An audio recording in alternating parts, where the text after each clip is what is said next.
Hey everyone, it's Dr. Nightstare. Glad you're here. Before we get into it, hit like and subscribe. It really helps the channel.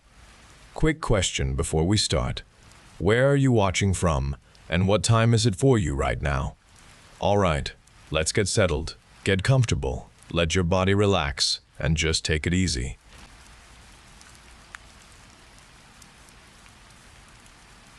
The sun burned the cracked earth, and the river ran thin. Our hunger grew with each passing day, a dull ache in every belly. Children cried themselves to sleep, their faces drawn and pale. The hunting parties returned with empty hands, the forest giving nothing. That was when they came. They walked into our camp without a sound, their skin smooth and pale like river stones, their eyes dark and knowing. They were not human, yet they stood on two legs and spoke with voices that flowed like water.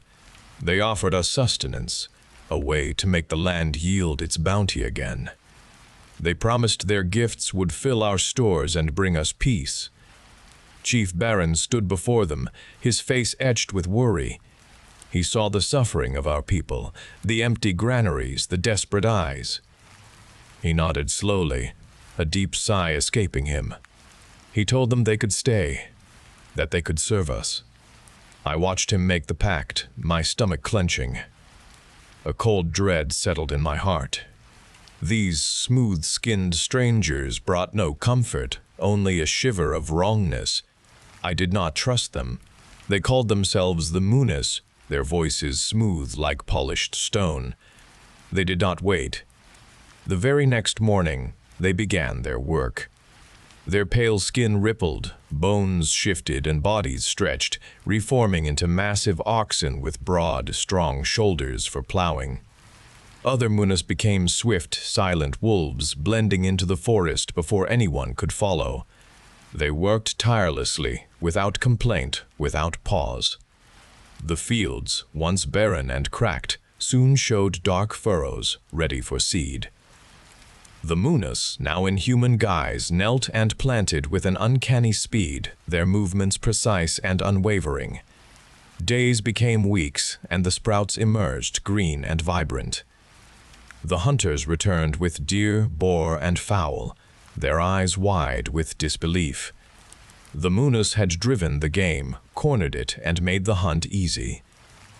Our granaries slowly began to fill. The children's laughter, once a forgotten sound, echoed through the camp again. Their bellies were full. The mothers smiled, relieved. The men, once burdened by endless failure, now looked to the Munus with respect, even gratitude. They saw the plenty these strangers brought, the life they restored. Trust grew like the crops, deep and firm in the soil of their gratitude. I watched them, a cold knot in my gut refusing to loosen. I saw the relief on my people's faces, the warmth returning to their homes. Yet, the Munus still brought me no peace. Their eyes remained dark, flat and empty, no matter the circumstance. They offered no joy when the harvests were bountiful, no sorrow when a child scraped a knee. They simply observed, impassive. Subtle shifts began to appear in their forms. When a Munus shifted back from an animal shape, sometimes a lingering trace remained. A hunter's hands might be just a little too large, his fingers tipped with slight, blunt claws. A farmer's stride might carry an unsettling, loping gait. Their human skin, once so smooth, started to look stretched, almost thin over their changing bones. They developed odd habits.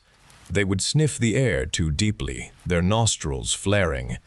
They would sometimes make a soft, guttural sound, like an animal settling in for the night, a sound too deep for a human throat.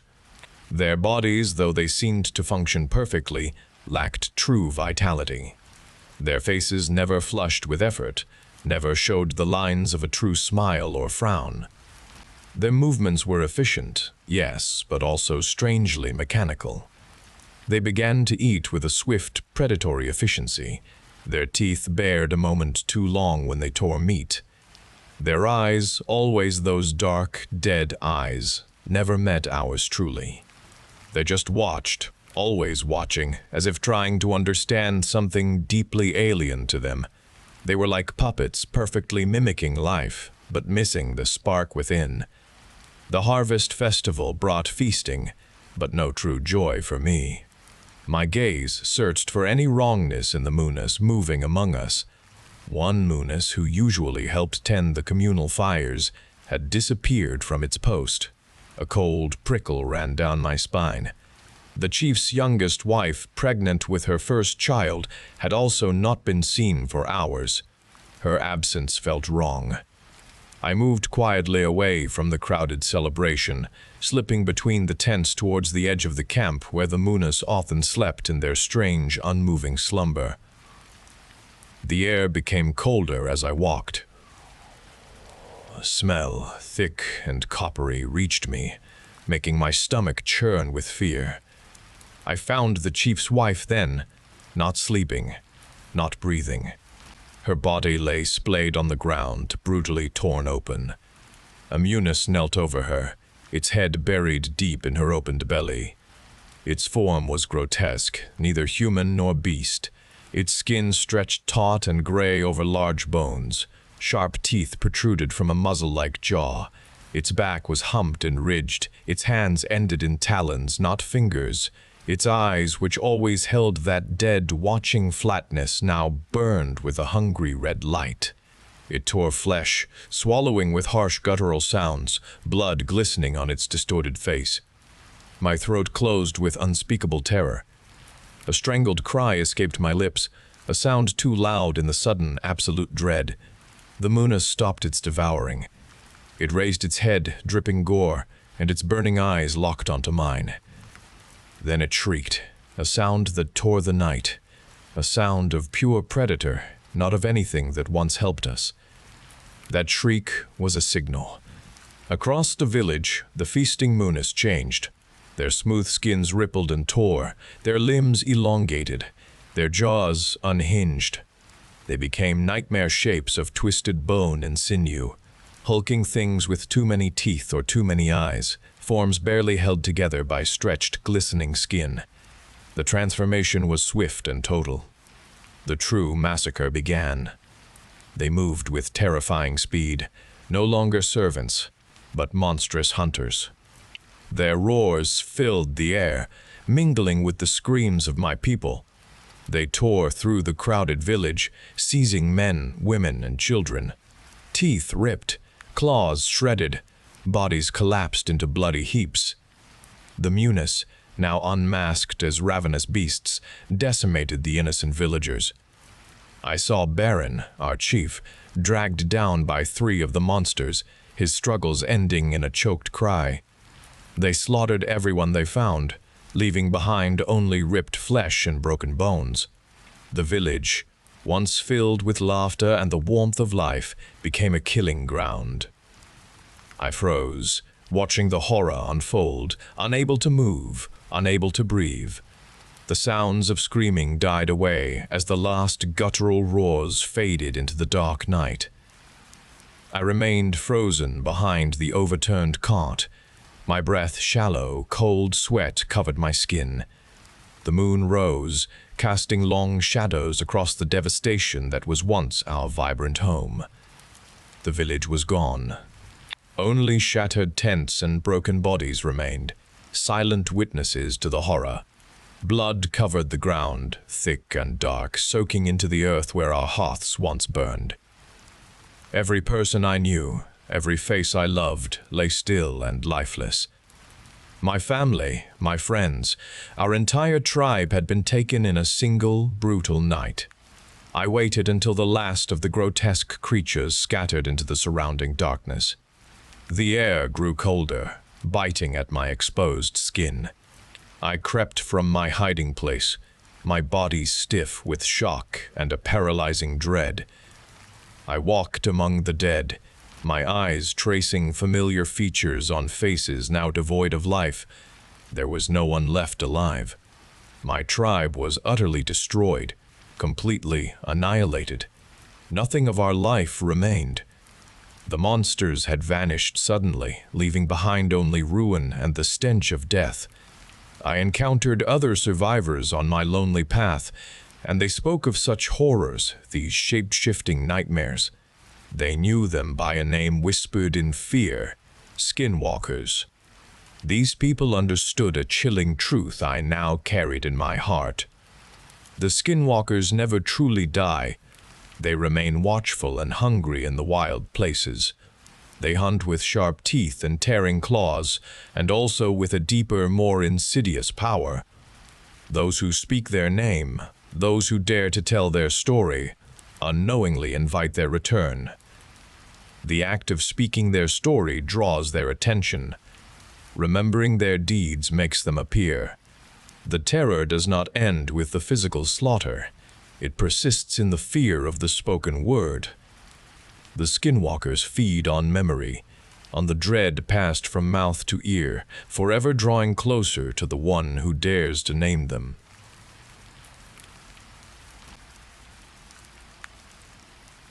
The morning air felt crisp as I stepped outside, ready for my usual commute, but the car refused to cooperate.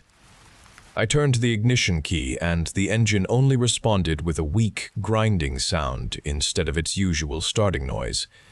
My stomach tightened immediately with the realization that the battery was dead. Again, a common occurrence that always brought a wave of intense frustration. There was no time for waiting on a tow truck, and I knew I needed a jump start quickly to make it to work. My gaze drifted reluctantly towards Mr. Henderson's house down the street, a place I rarely approached and where I seldom saw any signs of life. Asking him for help was an absolute last resort, a break in my carefully maintained routine. But today there was truly no other choice. I grabbed my keys again and started walking towards his driveway, feeling the unfamiliar pull of needing to cross that particular threshold. I approached Mr. Henderson's house and noticed the front door stood open slightly. My knuckles hovered over the wood for a moment, then I pushed the door inward slowly instead of knocking. The air inside pressed in immediately, hot and thick, a distinct change from the cool crispness of the morning outside. A dampness clung to my skin, raising goosebumps despite the unnatural heat that enveloped me. My eyes adjusted to the dim interior, trying to find Mr. Henderson or any indication of his presence. The living room stretched before me, filled with an assortment of furniture that appeared randomly gathered. A heavy, dark wood dresser stood beside a brightly upholstered modern couch, and an antique rocking chair rested near a glass coffee table. Nothing matched, and each piece felt out of place, contributing to a strange disharmony throughout the room. Every available surface, from shelves to tabletops and even large sections of the floor, displayed ceramic bowls. Each bowl was filled to the brim with water, some clear, some cloudy, positioned with no apparent order or purpose. A peculiar odor, a mix of stagnant water and something organic and decaying, permeated the oppressive atmosphere, making my stomach twist with a growing sense of unease. I called out Mr. Henderson's name, but my voice faded into the peculiar stillness that answered me. The air itself felt wrong, too heavy, too quiet for an inhabited dwelling, creating a distinct feeling of being watched in the unnatural warmth. The peculiar quiet was broken by a sharp, mechanical clap that resonated from directly upstairs. My head snapped up, my body tensing instantly. Before the sound completely faded, heavy, rapid footsteps began to descend, each step thudding against the floorboards above, and then moving quickly towards the staircase. The sound undeniably came down, growing louder with every hurried stride, a distinct rhythm of movement approaching my position. The approaching sound drove my feet into an immediate retreat towards the open front door. I stumbled backwards through the living room, my gaze fixed on the approach, tripping over one of the water bowls scattered across the floor.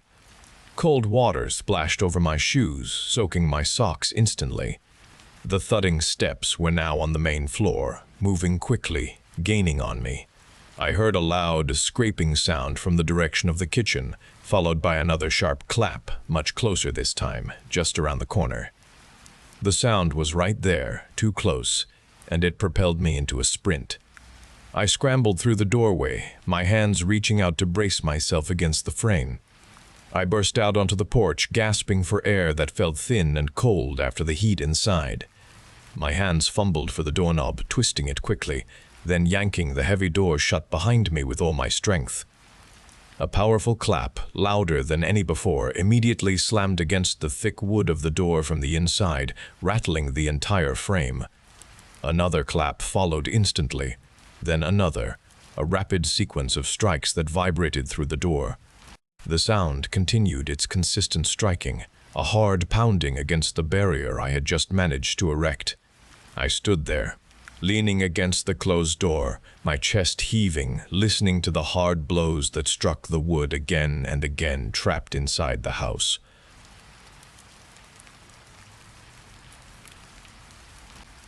Matt, my oldest friend, always knew how to push my buttons.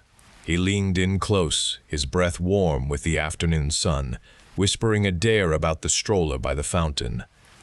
Mark and Chloe watched us, their grins widening, and a familiar pressure built inside my chest. I never backed down from a challenge, especially not from Matt.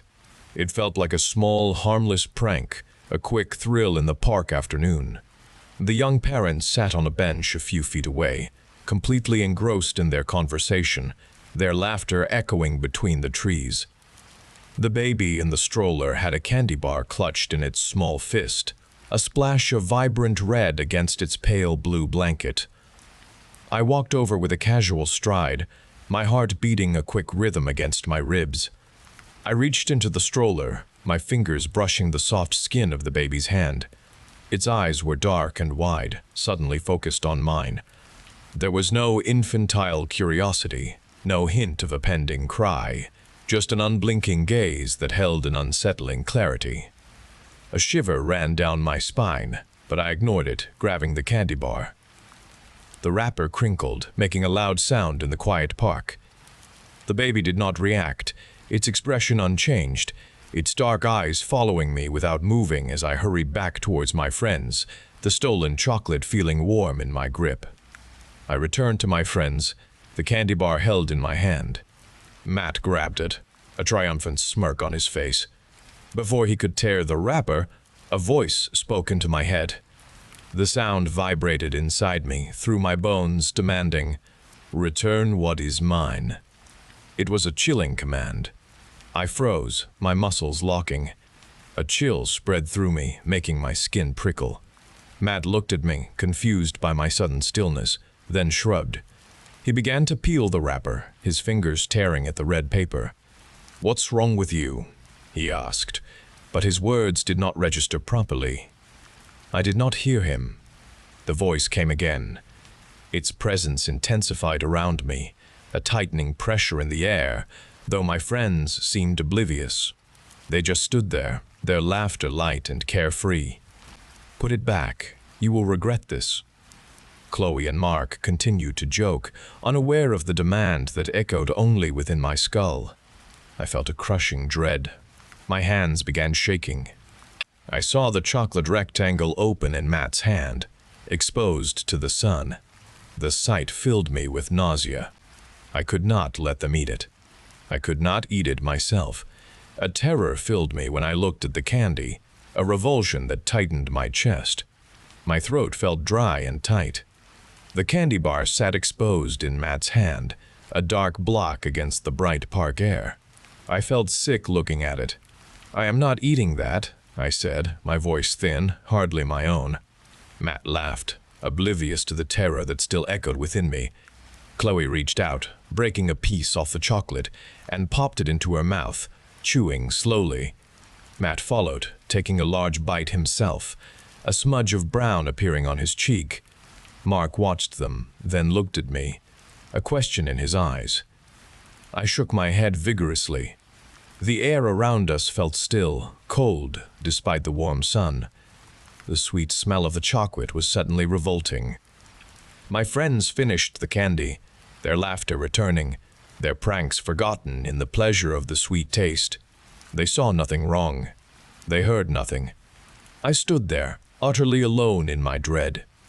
We parted ways soon after, the park feeling menacing now. I walked home, every shadow seeming to whisper the voice's warning. My phone rang late that night. It was the police. They found Matt. They found Chloe. I raced to the address they gave me, a small deserted warehouse on the edge of town, a place we sometimes used for skateboarding. The flashing blue and red lights cut through the darkness. A chill wind swept past me as I pushed through the crime scene tape.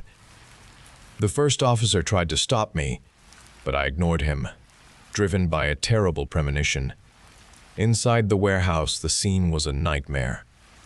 Matt lay on the cold concrete floor, a grotesque tableau. His body was torn apart, limbs separated cleanly from the torso, lying scattered around him like abandoned dolls. His face was frozen in a scream, his eyes wide with a terror that clawed at my own throat. Blood, dark and thick, painted the floor in stark, impossible patterns. Chloe was not far, her body similarly ravaged, her head separated from her neck, her hands placed unnaturally far from her arms. No weapon was visible, no struggle evident, just the brutal, precise dismemberment. It was as if some unseen force had simply pulled them apart. The air itself seemed to vibrate with a lingering violence. The officers moved around me like ghosts, their faces pale, their hushed voices barely breaking the sickening silence. I was the only one who stood untouched, unharmed. The sole survivor. A wave of nausea swept over me, and I sank to my knees, the stolen candy bar, uneaten and intact, a leaden weight in my mind, a tormenting reminder of my terrible choice. The dare, the baby's eyes, the voice, and the horrific cost. The guilt was a physical blow, crushing me under its sudden, unbearable weight. The guilt consumed me. Days blurred into police questions and sleepless nights. I knew I had to return. I needed to see it again, to understand what happened. The warehouse stood stark under a gray sky. No flashing lights remained, only the raw concrete and the lingering scent of copper and decay. I stepped past the taped-off perimeter, my heart beating in my chest. The officers had gone, yet the horror remained. I walked deeper into the large space. My gaze fell upon a small form in the center of the concrete floor where Matt's body had been, and it was a stroller with the same blue blanket draped over it. My breath caught in my throat. I approached with slow steps. The baby sat upright, its dark, wide eyes fixed on me, just as they had been in the park. It held a candy bar in its small hand, a red wrapper identical to the one I had stolen. A chill ran through my body, a terror deeper than any I had felt before. The baby's lips stretched wide, a slow, deliberate movement forming a knowing, malevolent grin. My body grew cold. The impossible truth struck me. This creature, this thing, it had waited for me. It had orchestrated everything. The deaths of my friends were a calculated, terrifying display of power, a punishment for a stolen treat. The baby's gaze never left me, its dark eyes now glinting with an ancient, predatory intelligence. I was guilty, and I was trapped in a nightmare of my own making, forever bound to the malevolent will of a creature that looked like an infant, but held power beyond my comprehension. The candy bar, with its red wrapper, was a sign of my eternal damnation. I could never escape.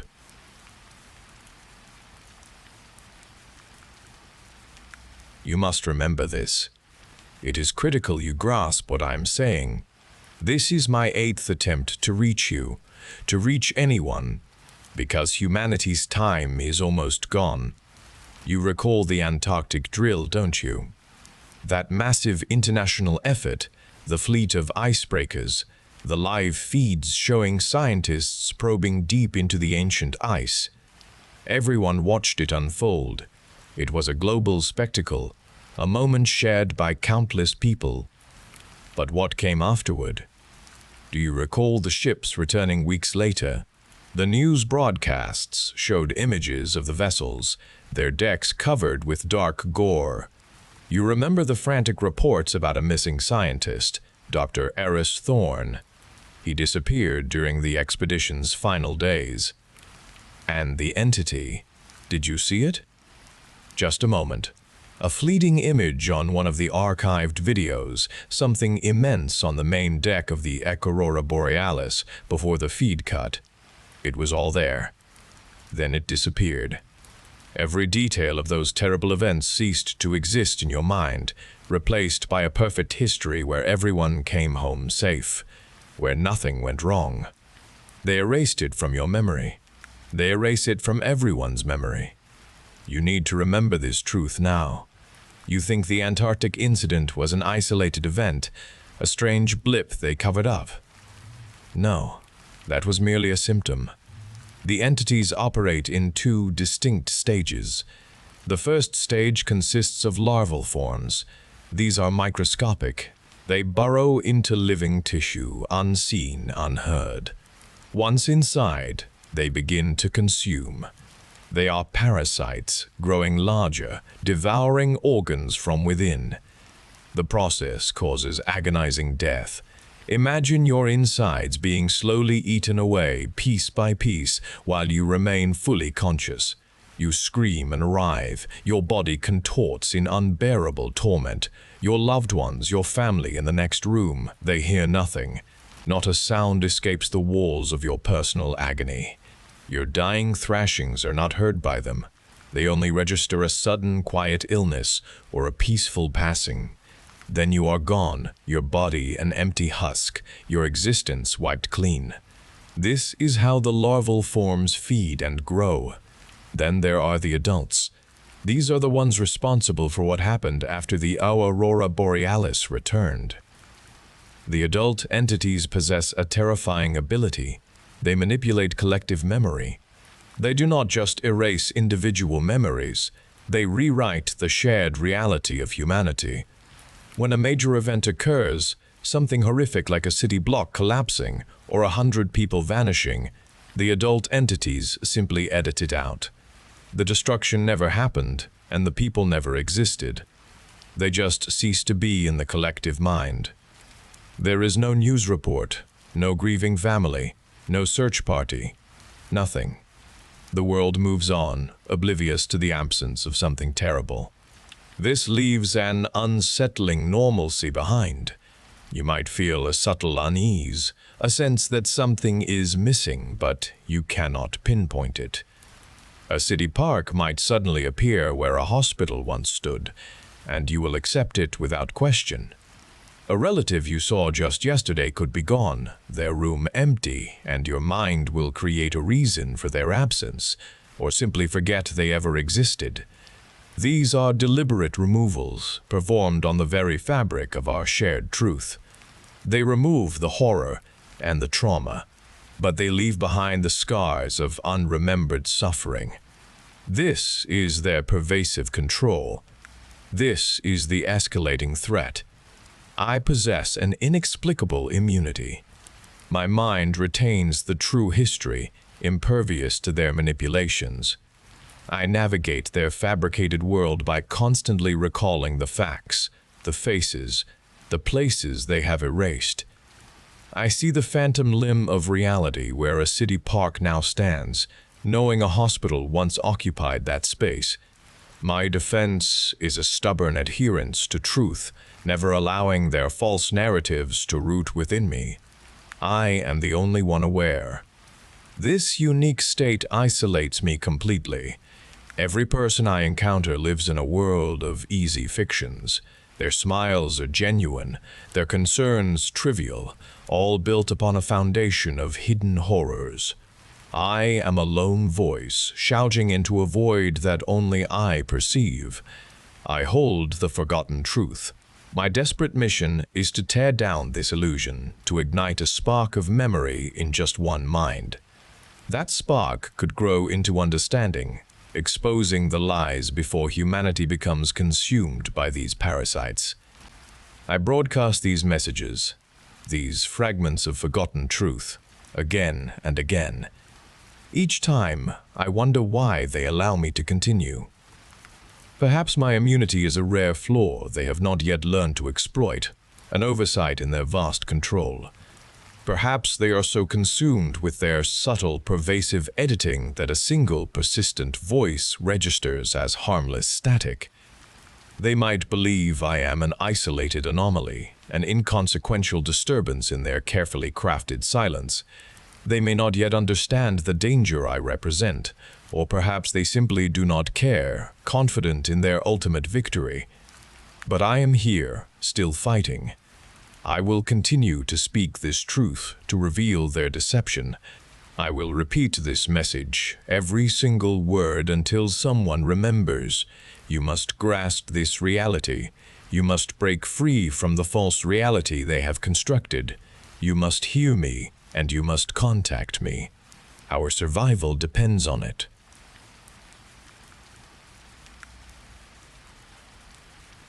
The late evening air was cool, and the drive home followed its usual path, predictable.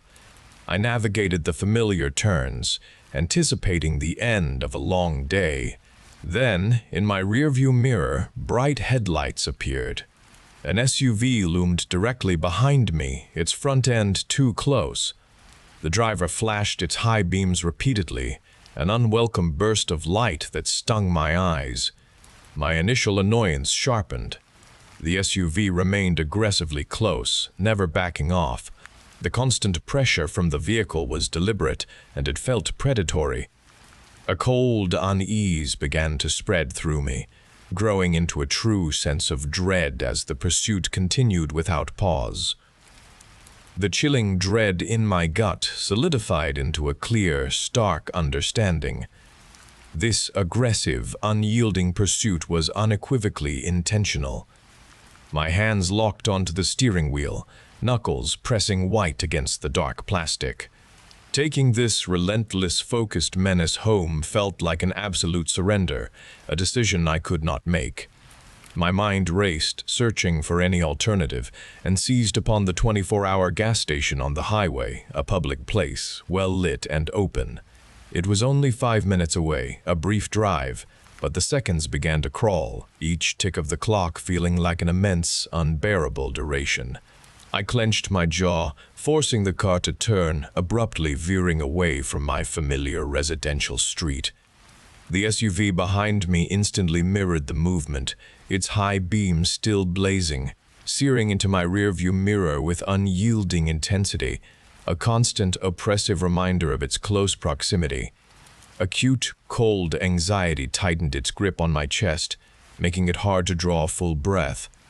The unnerving closeness of the other vehicle never wavered, maintaining an almost impossible distance. I fixed my gaze on the glowing red sign of the gas station, pushing the accelerator, willing my car to reach that destination. I pulled into the bright gas station parking lot. The SUV followed me, stopping a few spaces away. I turned off my engine, my hands shaking. Getting inside felt urgent. I rushed into the store, heading straight for the counter. A young clerk watched me, his eyes wide. My throat felt tight, and I could not speak.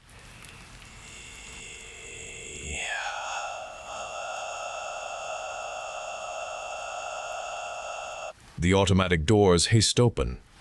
I saw the man from the SUV walk inside. He did not look at me directly. He walked towards the large cooler door at the back of the store. He stopped at the cooler door, not opening it. He stood still, staring at my reflection in the glass. His eyes held mine in the cold reflection. I could feel his gaze, even through the glass. The clerk saw him too, his face paling. We stood frozen in place. The man just stared, his face blank. The stare unnerved me. Time stretched. My body felt heavy. I could not move. Fear gripped me. A siren wailed in the distance. Its sound grew louder. The man in the store heard it. He finally moved. He turned, hurrying out of the store. The automatic doors hissed shut behind him. Police cars pulled into the lot, their lights flashing. The man's SUV sped away. I let out a breath I did not realize I was holding. The police arrived, securing the area. Officers questioned me, taking notes on their pads. A detective named Miller arrived a short while later. He sat me down in a booth at the gas station, away from the lingering onlookers. He spoke quietly, his voice low. He described the man, his build, his mannerisms, the particular vehicle he drove. Every detail matched. He explained the man's pattern to me. This individual had been following single women for weeks, targeting them late at night. He had waited outside their homes, sometimes approaching them, never speaking, only staring, just like he did with me. The detective called him a serial stalker. My blood ran cold hearing the words. I realized then the true danger I had averted. I understood the gas station, its bright lights and public space, had saved me from a different, terrifying outcome, a potential abduction from my driveway. The thought of what could have happened had I driven home solidified the horror of the night in my mind. The relentless pursuit, the unsettling stare, the escape, and the detective's words branded themselves into my memory. A lasting scar formed inside me, a permanent reminder of the predatory world lurking just beyond the familiar turns of my everyday life.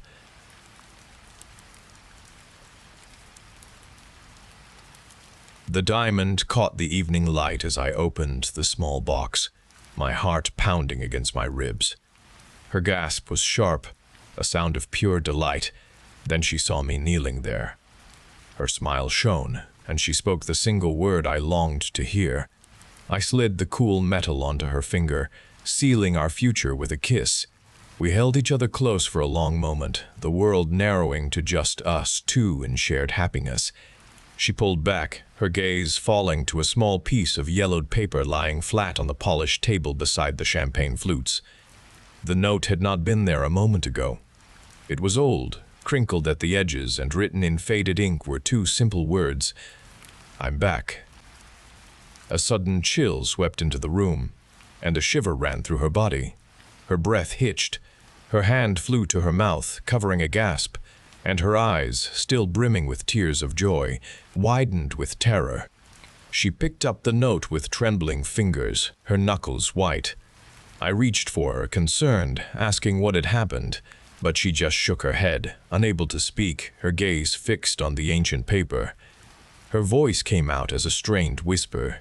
She spoke of her childhood bedroom, of a deep darkness within her closet door that watched her during those lonely nights.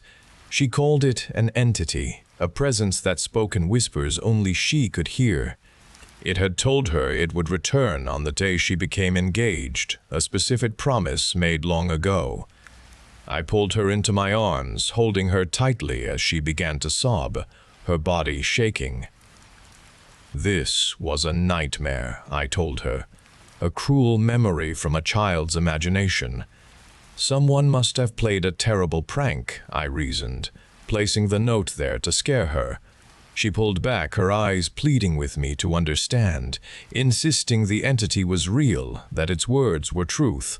I shook my head, trying to process her words, yet my mind refused such an impossible claim. Her childhood trauma was too raw, too intense to dismiss, but the idea of a monster from a closet, appearing with a note, was something from a storybook. I tried to reassure her, explaining that real threats did not exist in such forms, and this note was an old piece of paper. Weeks passed, then months followed, and the joy of our engagement faded into a growing tension. My fiancée's paranoia deepened with each passing day. She began pointing out small disturbances in the house, claiming a cupboard door she was sure she had closed stood ajar, or a cold draft lingered in the hallway for no reason. She would wake me in the middle of the night, convinced she heard footsteps moving through the house, but I heard only the old settling sounds of the structure. I always found the doors locked, the windows secured, and the rooms empty.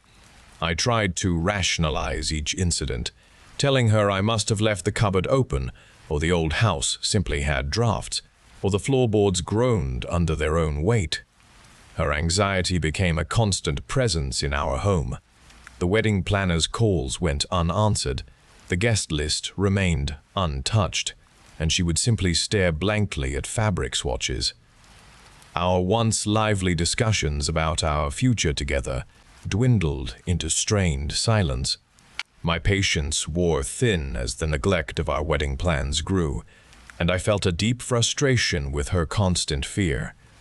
The radiant woman I had proposed to seemed to disappear, replaced by someone always looking over her shoulder. Her once sparkling eyes held a haunted look.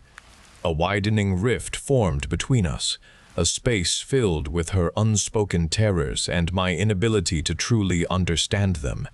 I started sleeping on the couch more often, seeking a quiet place away from her restless nights and whispered claims.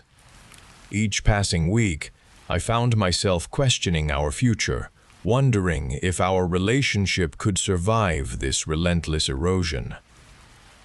The thought of spending my life with this pervasive fear began to plant insidious seeds of doubt in my mind. I loved her, but this constant dread was slowly consuming everything we had built. Months of unrelenting tension, her quiet terror, and my own persistent doubts finally fractured my resolve. We stood in the living room, the air thick with unresolved fear. My patience had vanished, consumed by the endless struggle. "I cannot live like this anymore," I stated, the words leaving my mouth with a harsh finality. "This constant fear is destroying us. Our engagement is over." Her eyes, wide and terrified, locked onto a space directly behind my head. A gasp tore from her throat. She whispered, "No, you cannot. It said it takes what is ours if you leave." Then her voice changed, deepening, resonating with a sound not her own. She spoke the ancient words, the vow broken, the bond severed. Darkness takes its claim. It waits when love ends. A cold dread tightened around my heart, silencing my protests. I began to turn, a question forming on my tongue, but before I could complete the movement, a massive force slammed into my back. Pain exploded through my chest, a searing rip that stole my breath. My legs buckled immediately, and I collapsed to the floor, my vision darkening around the edges. A cold, damp smell of earth filled my nose, mixed with something acrid, something metallic. My eyes struggled to focus on her face, contorted not with terror now, but a deep sorrow that understood everything. The room swam before me, a dizzying blur. Every chilling whisper she had recounted, every impossible claim, every single word of her childhood nightmare suddenly blazed with undeniable truth. It was all real.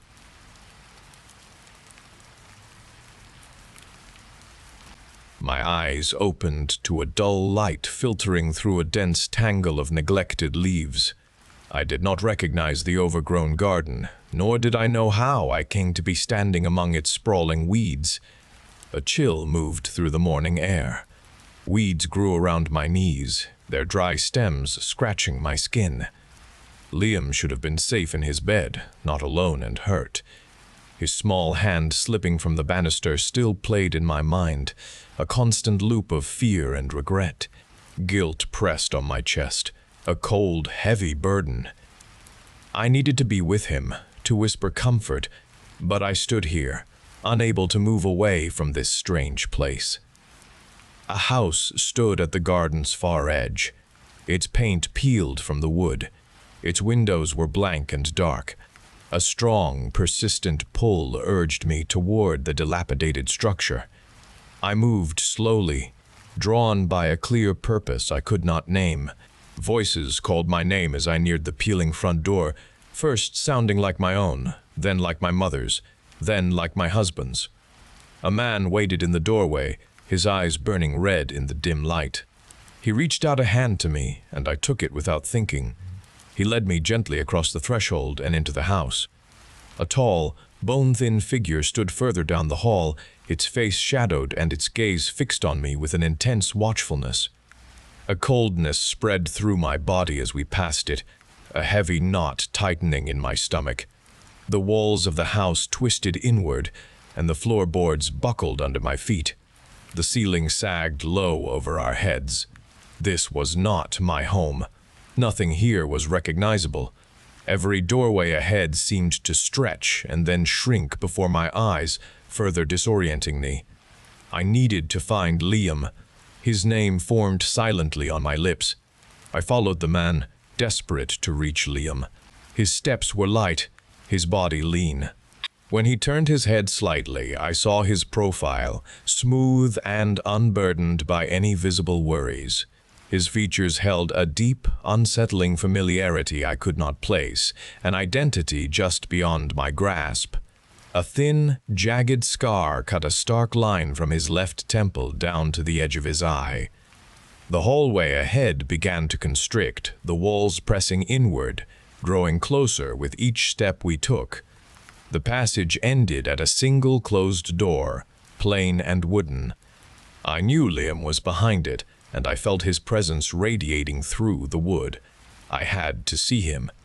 I reached out a trembling hand toward the door. My trembling hand reached toward the door. Just before my fingers touched the wood, my vision blurred. The man's features shifted, transforming before my eyes. The scar vanished. His face, no longer distant, became Liam's face. Tears tracked clean paths down his cheeks. Tears tracked clean paths down his cheeks. "Mom," he whispered, his voice cracking. "It is me. It is—" He gripped my hand. His touch was warm and real. "I am all right, Mom. The accident was not your fault. I am well." He continued speaking, his voice soft but urgent. "You had a heart attack. It happened when I fell. It was not your fault." A cold sensation spread through my body. Icy hands pressed against my skin. My thoughts began to fray, slipping away. His face wavered before my eyes. He spoke more words, but they became distant, meaningless sounds. The coldness deepened inside me. The icy hands pressed harder. I could not feel my own body.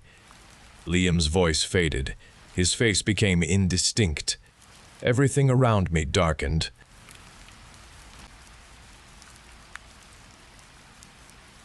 I held a small photo in my left hand. Amelia's smile gleamed back at me from the glossy surface. Her curls were full. I looked at the girl in the chair. My right hand, holding a comb, paused over her still head. This was not right. The photo showed bright, full locks. The hair before me lay flat, resisting all my efforts. A sigh escaped me. I had tried this section 5 times. Each time the strand fell limp. I placed the photograph beside the makeup palette. The vibrant colors lay there. I picked up a small brush. Her face needed warmth. I dabbed at the blush. A faint rose dusted her cheek. This was not the lively flush I remembered. The picture displayed a child beaming with natural life. I wanted that same glow for her now. I wanted everything perfect. I wanted her to look exactly as she had.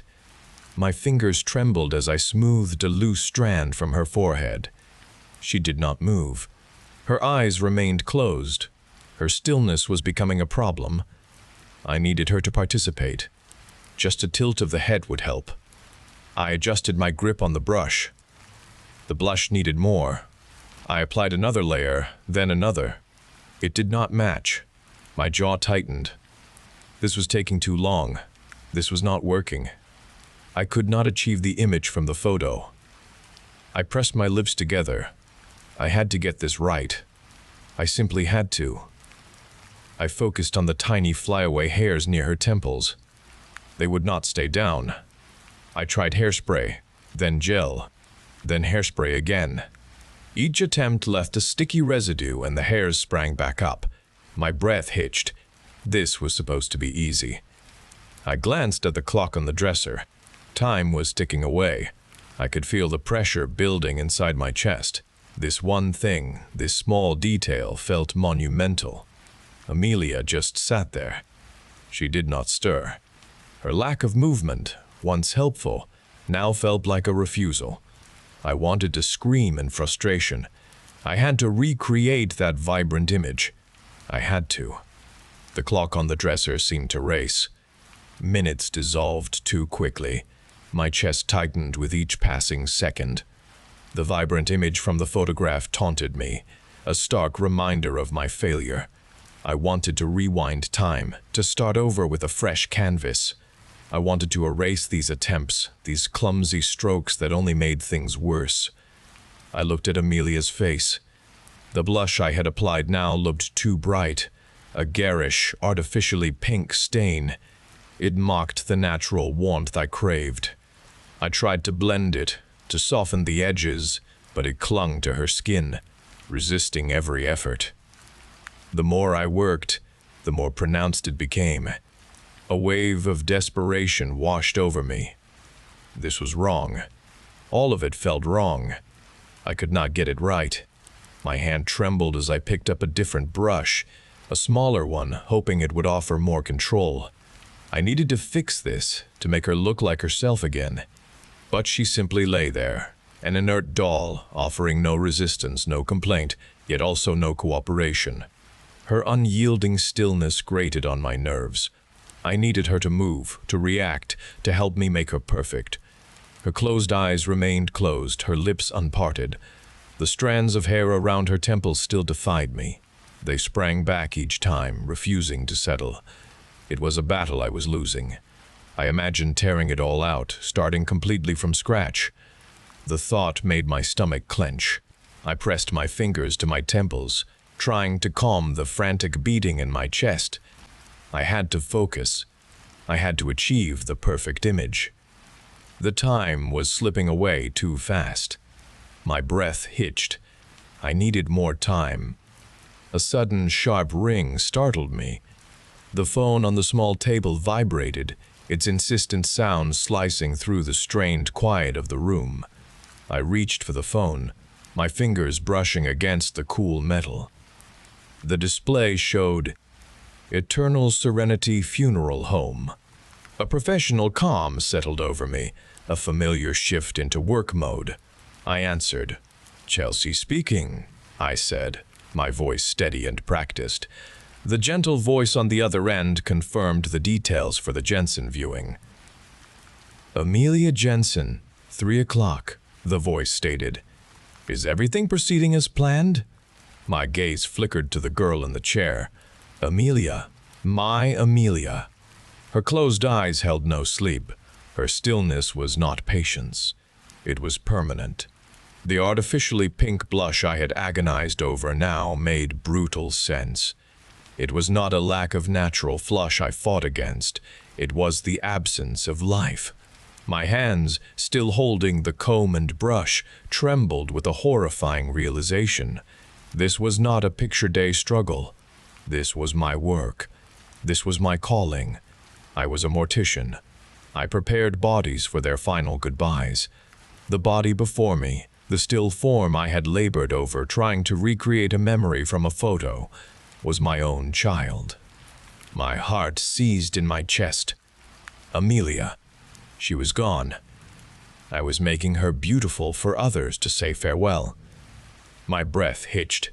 I swallowed hard, forcing myself to speak. "Everything is proceeding as planned," I whispered into the phone, the words feeling dry and heavy.